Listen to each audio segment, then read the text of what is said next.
আসসালামু আলাইকুম প্রিয় এসএসসি পরীক্ষার্থীরা। তো অলরেডি তোমাদের কলেজ ভর্তির কার্যক্রমটা চলতেছে। জাস্ট একটা ভুলের কারণে অনেক শিক্ষার্থী কলেজে চান্স পাবে না। মাত্র একটা ভুলের কথা উল্লেখ করব। ভিডিওটি খুবই গুরুত্বপূর্ণ। বিষয়টা হচ্ছে যে যেহেতু তোমাদের কলেজ ভর্তির কার্যক্রম ৩ পর্যায়ে চলবে, অর্থাৎ প্রথম পর্যায়ে, দ্বিতীয় পর্যায়ে, তৃতীয় পর্যায়ে। যদি তোমরা প্রথম পর্যায়ে পছন্দ করার চান্স না পাও, সেক্ষেত্রে দ্বিতীয় পর্যায়ে কিন্তু তোমাদের পছন্দ ক্রম অনুযায়ী কলেজে চান্স পাওয়ার চান্স রয়েছে। কিন্তু তৃতীয় পর্যায়ে কিন্তু তোমরা আর পছন্দ কলেজে চান্স পাবে না। কেন পাবে না? কারণ একটা কলেজে কিন্তু নির্দিষ্ট সিট থাকে যে ২০০ জন নিবে বা ৩০০ জন নিবে। তারা যদি ৩০০ জন ভালো শিক্ষার্থী পায়, ওই কলেজে আর কোনো অন্য কোনো শিক্ষার্থী কিন্তু নেবে না। এই বিষয়টা তোমাদের মাথায় রাখতে হবে।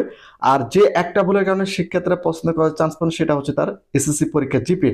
অনেক শিক্ষার্থী রয়েছে তাদের জিপিএটা সঠিকভাবে নির্ধারণ না করে তারা কিন্তু কলেজ চয়েস দিয়েছে। এই কারণে, অর্থাৎ তুমি এসএসসি পরীক্ষায় 4 পয়েন্ট পেয়েছো, একটা সরকারি বা ভালো একটা কলেজ 4 পয়েন্ট নির্ধারণ করছে, ওই কলেজে তুমি চয়েস দিয়েছো, তুমি কখনো ওই কলেজে চান্স পাওয়ার সম্ভাবনা খুবই কম, খুবই কম। এই একটা